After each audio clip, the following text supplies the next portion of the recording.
individuals who would continue the legacy of the great Justice Scalia on the bench. And today, the President celebrated our new Associate Justice, who will protect our Constitution for generations. It was definitely a great day to kick off the week and another productive week that we will see here at the White House. Before I get into the upcoming week, just a couple updates from over the weekend. First, the President spoke with Prime Minister Löfven of Sweden to express our condolences for the loved ones who were killed in Friday's terrorist attack in central Stockholm, Sweden, and to wish a speedy recovery for those who were wounded. The President also called President Sisi yesterday to convey his deepest condolences to Egypt and the families who lost loved ones in the heinous attack that occurred there. Dozens of innocent people were killed and many more were injured on this Holy Palm Sunday. The United States condemns in the strongest terms these barbaric attacks on Christians' places of worship in Tanta and in Alexandria.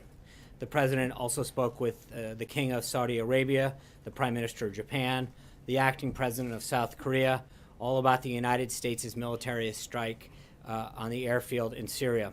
All of the leaders expressed support for the United States' necessary action in response to the horrible chemical and bomb attack on innocent civilians. And yesterday he spoke with Commander Andrea Slow, the commanding officer of the USS Porter, and Commander Russell Caldwell, the commanding officer of the USS Ross, to thank them and their teams for successfully carrying out that strike. During these calls, the President communicated that he could not be more proud of the crews of these two ships and their flawless execution of these operations. As you know, these ships, between the two of them, sent 59 Tomahawk missiles, and each of them hit all of their targets, showing America's power and the military's accuracy, which is just a small representation of our military's overall capability and a fraction of what this president will continue to build up the military to be throughout his administration. The sight of people being gassed and blown away by barrel bombs ensures that if we see this kind of action again, we hold open the possibility of future action. The resulting action of what happened ensured that their fueling operation is gone from this air facility. 20% of their fixed-wing aircraft were destroyed and knocked out. And I think by all measures, the world and domestic reaction was highly laudable for the President's action. Additionally, obviously, we're all aware that the President had a very successful visit with the Chinese President, and it concluded on Friday. As you've read, one of the most significant developments from these discussions was the agreement to create a 100-day initial plan, hopefully with some tangible near-term deliverables to lead to a more balanced economic relationship between our two countries. As that develops, we'll make sure that we provide you with additional details. And this morning, the President was glad to see Toyota announce that it will be spending $1.33 billion in its Kentucky plant as part of its plan to invest $10 billion in America over the next 5 years. A continued signal of the confidence that businesses have in the American economy under President Trump. Now, in terms of the week ahead, tomorrow the President will have a discussion on strategy and policy with several members of his cabinet and a group of CEOs. This is a follow-up from his meeting with 20 CEOs from the Strategic and Policy Forum just this past February with some of those same business leaders and some new ones. First, they'll meet in small interactive groups, each led by a cabinet member, to discuss the priorities for those cabinet secretaries and their agencies. The President will then oversee a report that will be presented to the group, by the group rather. The cabinet level participants will be Secretary of Commerce Ross, Secretary of Education DeVos, EPA Administrator Pruitt, OMB Director Mulvaney, and Secretary of Transportation Elaine Chao. We'll have the full list of additional participants for you later. As part of the effort to de-escalate the conflict in Syria and press for a political process that can resolve the conflict and eventually result in a transition of a new legitimate Syrian leadership, U.S. Special Envoy for Syria will be coming to Washington tomorrow for consultations with the State Department and with National Security Advisor McMaster here at the White House, among others. He has been overseeing the political talks among Syrian parties in Geneva. On Wednesday, we will welcome the Secretary General of NATO, Jens Stoltenberg, to the White House. The President and Secretary General will have a joint press conference later in the afternoon. And then the President plans to spend the Easter holiday in Florida, and he'll return to the White House on Sunday. As the president noted today, as we hit day 81 in the president's administration, we have done so many great things, including nominate and confirm a Supreme Court justice, roll back more regulations than any president in modern times, rolled back the Obama-era war on coal, oil, and natural gas, restored confidence in the economy. We're now seeing historic levels of consumer, CEO, home builder, manufacturer confidence. There's been a 12% gain in the stock market, and we've even seen a real resurgence in the mining industry. We've reduced illegal boarding crossings by over 60% to the lowest level in nearly 2 decades, and implemented historic ethics reforms, including a 5-year lobbying ban and a lifetime foreign ban. So with that, I'd be glad to take your questions. Why is it okay to bomb Syria but not okay to assist the refugees, one? And number two, what's the reaction, this administration's reaction to Russia saying we are running a danger of a real war within the Middle East? Well, with respect to number one, the reason that we took action was multifold. Number one, to stop the proliferation and the deterrence of chemical weapons. When you see mass weapons of destruction being used, it should be a concern to every nation, especially our own people. The proliferation of those weapons pose a grave threat to our national security. So number one, we have to stop that. Number two, we have to stop ISIS. But with respect to the people of Syria, by us taking action and de-escalating what's going on in Syria, that's the greatest thing you can do to support those people. De-escalating the conflict there, containing ISIS, is the greatest aspect of humanitarian relief that we can provide, first and foremost. Secondly, creating areas in which we can work with allies, including Russia, and committing to ensuring that there are places that are free from violence and are places free for people to gather safely is another, because I think everyone would agree that the last thing that people want to do there is leave. They want to stay there. They want to be in Syria. They want to have a safe place to remain with their families and not be separated. So our number one priority is to defeat ISIS, but we're also, I think, from a humanitarian standpoint and a refugee standpoint, ensuring that we create an environment that provides a safe place for them to ultimately remain. And then on Russia in particular, look, I think that if you look at the countries that are with us, it speaks pretty loudly the number of countries that have stood shoulder to shoulder with this president. Russia, on the other hand, stands with Syria, North Korea, and Iran. I think when you contrast the two groups of countries sets, it's pretty clear that we're on the right side of this issue. But does that mean we're going to commit troops? I mean, they're no. What it means? No. What it means is that I think the action that we took last week has been widely praised domestically and internationally as a great step to ensure the deterrence and proliferation of chemical weapons and of action against innocent people. When you watch babies and children being gassed and suffer under barrel bombs, you are instantaneously moved to action. I think this president's made it very clear that if those actions were to continue, further action will definitely be considered by the United States.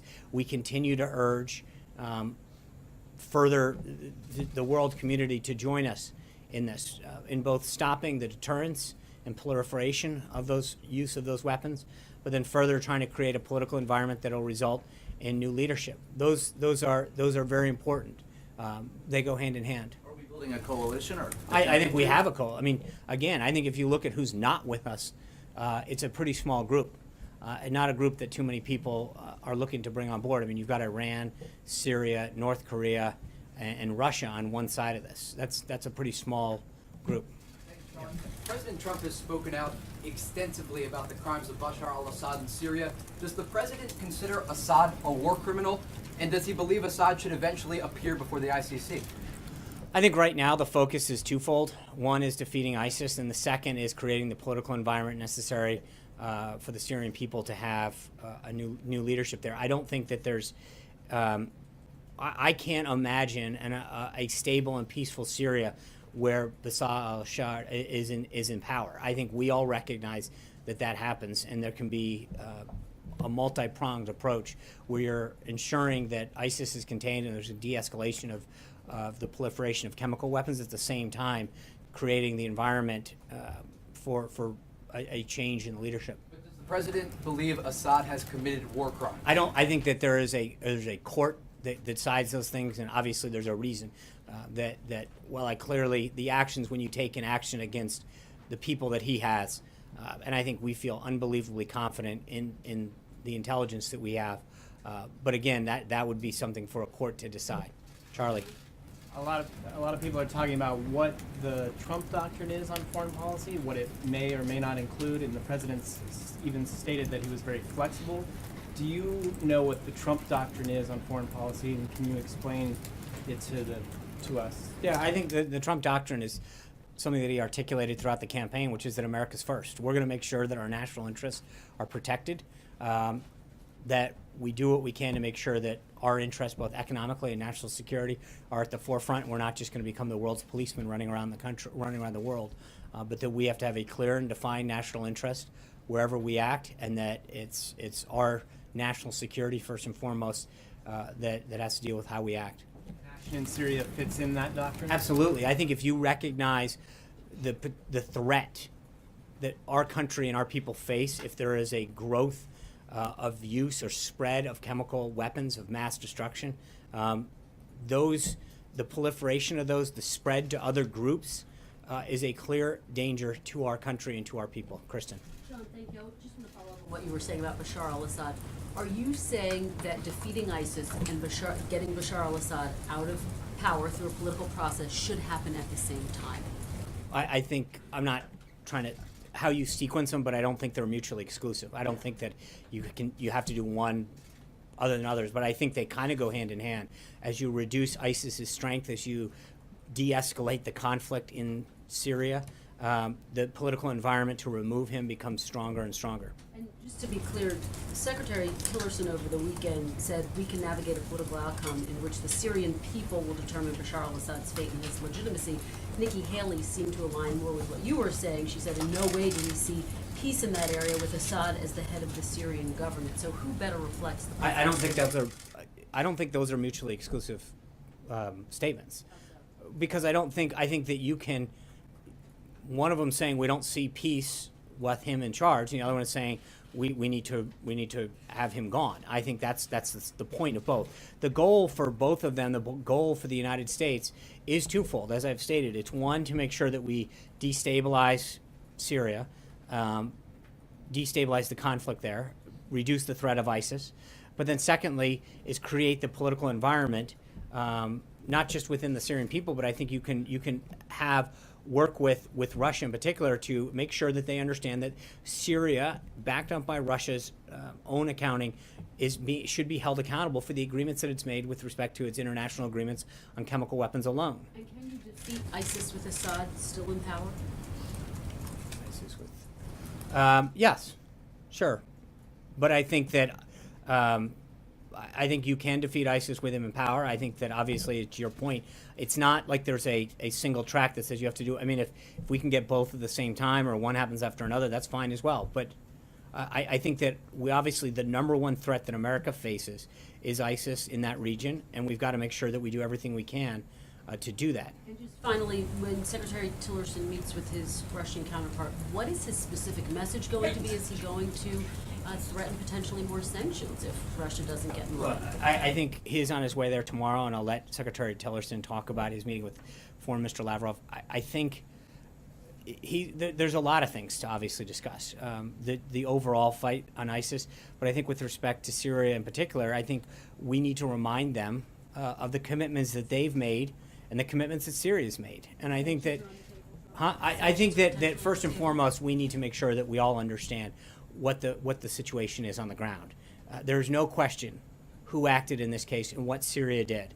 And I think that we need to make sure that Russia fully understands the actions that Assad took, the commitments that Syria has made, and Russia has equally agreed to those same understanding. So getting them back on the same page, first and foremost, would seem the logical step.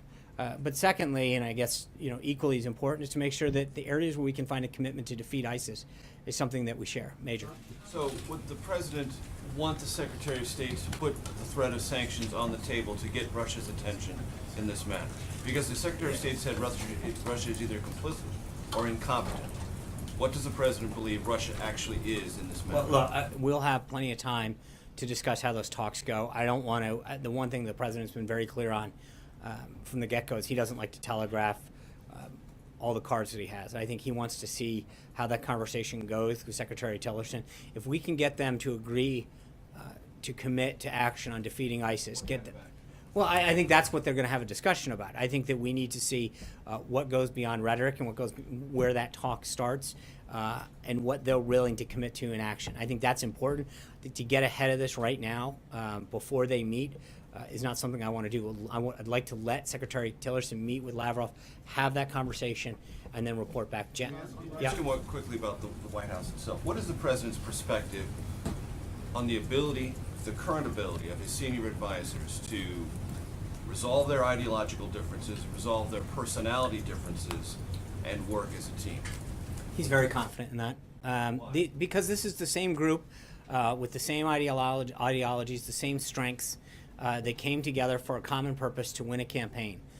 There is an unbelievably talented team at the senior level and at the mid-level, and frankly all the way down to the bottom level of this administration that is committed to the president's agenda. I said this multiple times throughout the transition, that everybody that came into this administration, while they might have a personal view or an action on an issue, they understand and understood and understand the president's vision and agenda. And their goal of coming into this was to understand, first and foremost, that it is the president who made pledges and promises to the American people about the direction he'd take this country and the actions he's taken.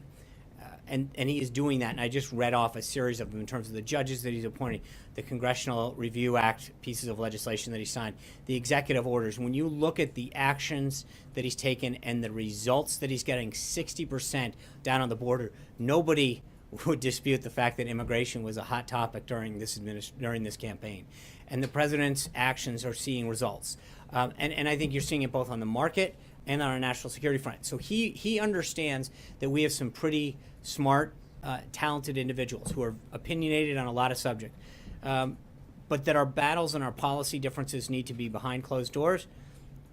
We need to focus and ultimately all come out committed to advancing the president's agenda. But he is completely aware of the talent that he has, and that's part of the reason that he's brought this team together, is because of the talent and successes and accomplishments they've had on a variety of backgrounds, and he fully believes that they're going to continue to push forward to advance his agenda. Philosophy that led him to have or order this meeting on Friday, where the two principals, Bannon and Jared Kushner, were essentially told by the president, cool this and get along and get on the same page. Well, look, I think there's a lot of stuff that was overblown about this that makes it out into the media sometimes and gets a little bit more sensational than it truly is. But I think the president's obviously very pleased with the last week that he's had and the accomplishments, especially on the foreign policy front. I think we had an unbelievably helpful and productive meeting with the Chinese. His meeting with King Abdullah was unbelievable, and he's continued to have very strong foreign policy wins in terms of the relationships that we're making with other heads of state. The attack on Syria won not just bipartisan praise here at home, but world praise. And I think that he recognizes that sometimes some of this spills over, these policy differences and discussions, and he's made sure that the focus stays on advancing the agenda.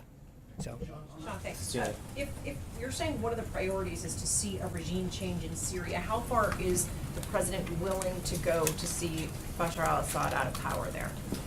So just to be clear, I don't think you can't imagine a stable and peaceful Syria with Assad as in charge. I don't think that's a scenario that's possible. But I think that the first step in that has to be to make sure that the region and Syria in particular are stable. You can't have ISIS marching through Syria and then worry mostly about who's in charge right now. We've got to make sure that first and foremost, in terms of our national security, I think it was Brian's question at the beginning, our national security is the first and foremost reason that we have to act. And as ISIS is proliferating, and chemicals of mass destruction are on the rise there. We've got to contain that. Then once that's done, I think we can apply political, economic, and diplomatic pressure for regime change. Now they can work in tandem. I'm not trying to, but the bottom line is the first priority is still the containment of ISIS and the conflicts that are occurring. And is the red line, just to clarify, the red line for this White House chemical warfare, is conventional warfare enough to get the president to go further there than this White House has gone before? Look, I think the president has been very clear that there are a number of lines that were crossed last week. He's not going to sit down. We saw that in the last administration. They drew these red lines, and then the red lines were run over. I don't think you're going to see the same play. I think what not just Syria, but the world saw last week is a president that is going to act decisively and proportionally and with justification when it comes to actions like that. I mean, and I will tell you, the answer is that if you gas a baby, if you put a barrel bomb in to innocent people, I think you will see a response from this president. That is unacceptable. And I think the rest of the world. I think. Look, one of the things that I don't want to start doing, Cecilia, is say if you do this, this is the reaction that you're going to get. The president's made very clear throughout his time in the campaign, through the transition, and now as president, that he's not going to telegraph a response to every corresponding action, because that just tells the opposition or the enemy what you're going to do and whether or not that response is worth taking. The president's going to be very clear that he's going to keep his cards close to the vest, but make no mistake, he will act. John. Thanks a lot, Sean. I wanted to ask you about the reaction that the president took in terms of military involvement last week. You said in your statement that all 59 of those cruise missiles hit their intended target, and yet we're seeing reports that that military airbase in Syria continues to be used by the Syrian military. Yeah. Given that, how can you consider that particular mission a success? Well, because I think from what you're hearing, you've taken two pre-fueled planes and taken them off. It's a PR stunt. The bottom line is their fueling capability has been taken out, their radar capability was taken out, and over 20% of their fixed-wing aircraft from their entire Air Force was taken out. Their ability to operate successfully out of that airbase is gone. Like I said, they as a PR stunt, they took some pre-fueled planes, pushed them over to make it look like nothing is. But make no mistake about it, their radar capability is gone, their fueling capability is gone, and a good chunk of their aircraft is gone. That's a huge success. John Gizzi. I'll ask you one other question. Okay. Following up on what Major Garrett asked, sort of about these reports of a shakeup at the White House. There have been various reports that the Deputy National Security Advisor, K.T. McFarland, is stepping down from that post. She'll take on the post of U.S. Ambassador to Singapore. Can you confirm that? And what's behind that particular move, if indeed that's the case? I appreciate it. Look, I've said many times before that we're not going to get into personnel announcements until they're ready to announce. I would say that two points on that. One, when General McMaster was announced, it was pretty clear. We said it at the time. You all asked the question whether or not he would have the ability to shape the National Security Council in his liking with the president's concurrence. I think you've pretty much seen that was an accurate statement at the time, and it continues to be now. And General McMaster has the president's confidence to ensure that our National Security Council is shaped in a manner that best serves the President of the United States in every way, shape, or form. Secondly, to your point, I think the staff said it over the weekend, I'll reiterate it, the only thing that's being shaken up in Washington right now is being shaken up is Washington. I think this president continues to show that he's going to be a disruptor and do things differently and bring real change to Washington. John Gizzi. Thank you, Sean. Two questions. First, the previous administration was in touch with the Assad opposition and gathered conclaves of different groups, including the Free Syrian Army. Is this administration in touch with the same anti-Assad forces, political and military? Yeah, I'm not going to go into details on what we're doing and who we're talking to. I think that's obviously didn't prove too successful last cycle, last administration in terms of regime change. So I'm going to not get into telegraphing what we're doing and how we're doing it. On the domestic front, Congressman Ron DeSantis wrote the president just last week to call in very strong language for him by executive order to end what he calls the OPM rule of 2013. That was an executive order, of course, that undercut the Affordable Care Act's amendment saying that members of Congress and their staff could not get health care and special subsidies unlike any other American. And he said, as soon as that is eliminated, Congress will move faster because they and their staff will not have special treatment. Is the president going to use his pen and get rid of the OPM order? I'll have to look at that. I know Secretary Price has been dealing with a lot of, I know that's an OPM order. Secretary Price has been reviewing all of the necessary implementation documents and orders with respect to Obamacare. I know that he's working with Director Mulvaney. Director Mulvaney, I anticipate, will be here with you guys at some point, probably tomorrow, to talk about some reorganizing of government. That might be an appropriate time to talk to him specifically about that. Dave. Thanks, Sean. The list of judges that the president put out last year, saying these are the people I would consider nominated, you referred to earlier. In the end, Democrats still tried to filibuster Judge Gorsuch. Right. So what difference from that perspective did putting out that list make in the end? That's a great question. I think what it showed first and foremost is the president kept his word. The president put out a list of people and campaigned on it and said, if you elect me, these are the type of justices that I will choose from. And they are originalist. They are going to read and interpret the Constitution as it was written and meant to be. And I think the American people, in a lot of cases, if you look at exit polling, voted for him in a lot of cases because of that. I think it shows that, again, whether or not you disagree or agree with the president, sometimes philosophically, he gets high marks for keeping his word. I think that means a lot, that he went out on a number of topics, including the type of justice that he would appoint, put it before the American people, allowed them to vote up or down at the ballot box, and it's an affirmation of the kind of justice that he wants. But it's also a continuation to know that the president is going to be someone who makes a pledge to the American people and keeps it. He's going to obviously have other federal judges to nominate, maybe Hope Supreme so. Court judges. What else has he? What else did this process teach him? Anything? Well, I think from a political side, it was pretty obvious that you can disagree with Judge Gorsuch's judicial philosophy.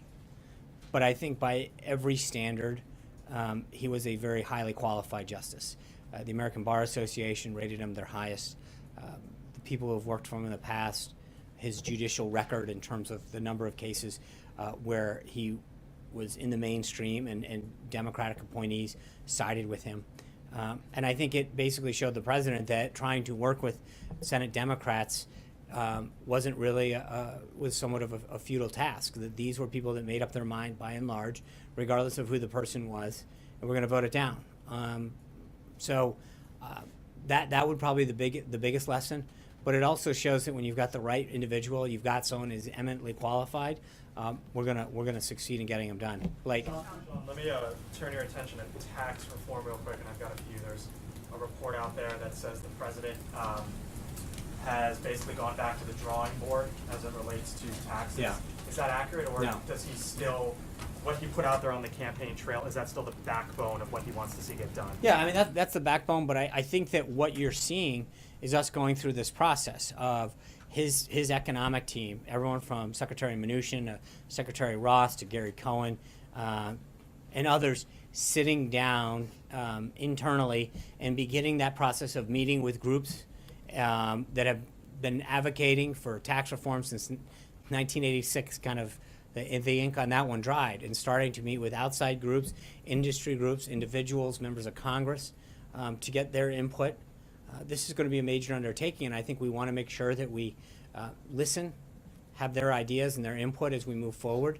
But this is the beginning phases of that process. You mentioned Gary Cohen. He said on Friday that there's been this August deadline that Steve Mnuchin and others have talked about, and Friday Gary Cohen suggested that August might not be the deadline. Is this timeline getting pushed at this point? Well, it's not getting pushed. I think it's just getting, obviously that still would be a great opportunity before they leave for August recess, but we're going to make sure that we do this right, and we do it with the input of all of the individuals, groups, and members of Congress that have had a long time interest in doing this. And it is a big deal, right? You've got the ability for our businesses and industries to be more competitive in the global market. And then you want to make sure that you're providing middle income tax relief that creates economic growth throughout the country. So Americans are filling out their tax reforms right now for 2016. This time next year, they're going to fill it out for 2017. Will they have a 2017 tax cut this time next year? I think middle income Americans, I hope, have a tax cut by then. Jeff. Sean, during the campaign. Sorry. That. I know. You can go next. Then Careful with that. then candidate Trump was pretty critical, or excuse me, was pretty complimentary of President Putin. Now, after seeing how Russia has reacted in Syria, what's his view of President Putin now? I think it's always been the same, respectfully, which is that if we can get a deal, we have a shared interest in, particularly in the area of ISIS. And if we can defeat them, and if we can work with them on a plan to defeat them, then we're going to do it. But he's also said, and I think sometimes people cut off part of the quote, which is, and if we can't work with them, then okay.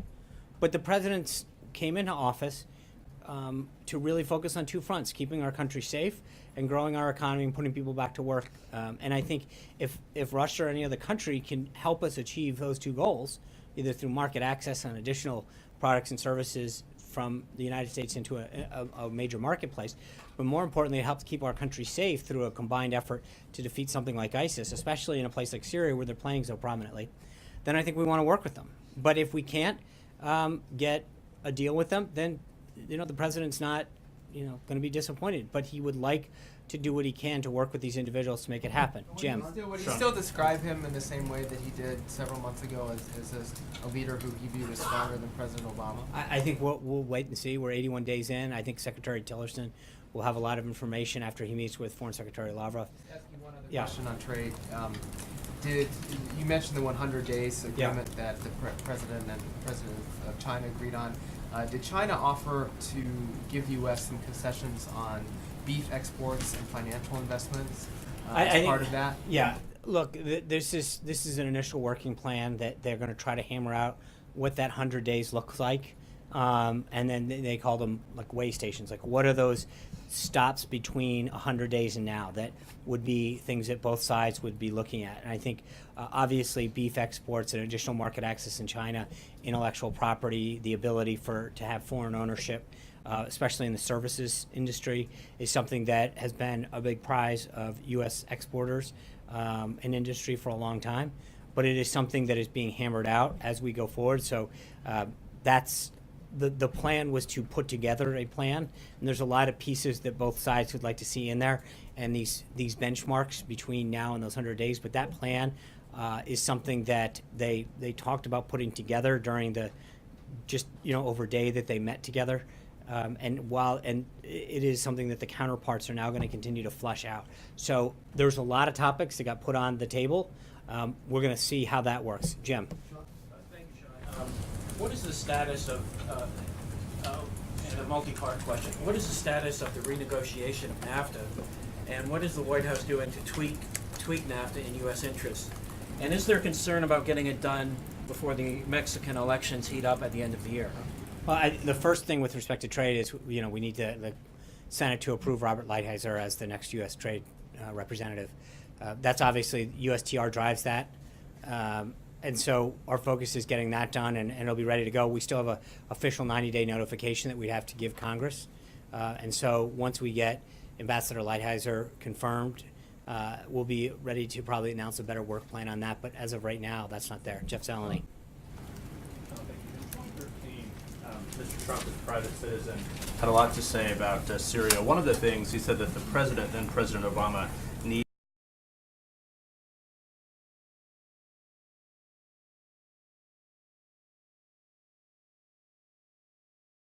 to see congressional approval. Some members of Congress believe he should as well. What is his plan to explain his strategy in a broader sense, and why does he not need congressional approval in his view?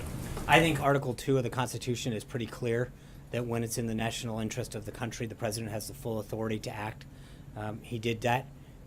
He and his team spoke extensively to congressional leaders on both sides of the aisle that night to describe the action that's being taken forward.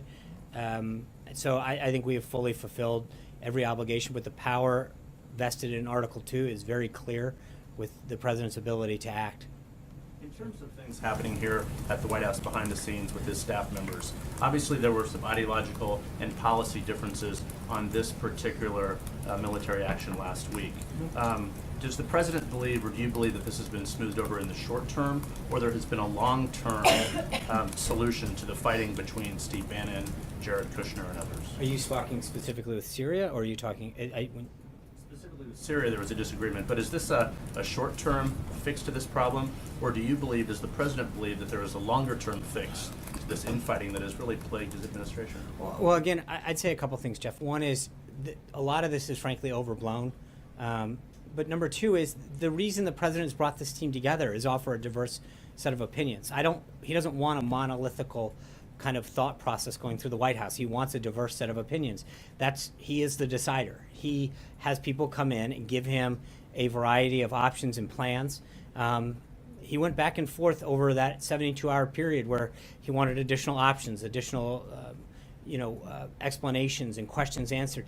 That's how he's going to deal. And so whether it's this, healthcare, tax reform, trade, he's got a divergent set of opinions on here of experts. The idea isn't to have one set of thought and policy flowing through there. It's to give the president the best advice possible, but that once the president makes a decision, that the team is on board 100% to make sure that we do what's been the best interest of the country and fulfill the agenda that he's laid out. So I think the president wants to have a series of ideas and thoughts put forward to him. That's how he's going to make the best opinion or best decision possible for this country. But it must have crossed a line if he said to work it out. Well, I think sometimes, again, I'm not going to get into what happens internally, but I think sometimes some things might spill out into public more than other things. But there's always going to be a healthy debate internally on a variety of policy issues among the cabinet, among the staff, to make sure that the president sees every option that's available, every opinion that he should weigh and counter before he makes a final decision. It's just sometimes, I think sometimes those discussions may make them out a little bit more publicly than they do. But I think, as I noted at the beginning, I thought there was a lot of overblown coverage of how it actually happened and what went down. Sean, sticking with Steve Bannon. He is right very now. confident in the team that he has, that they have an unbelievable amount of knowledge, and he enjoys the counsel that they all bring to this table. Thank you guys very much. I'll see you tomorrow. Is the president willing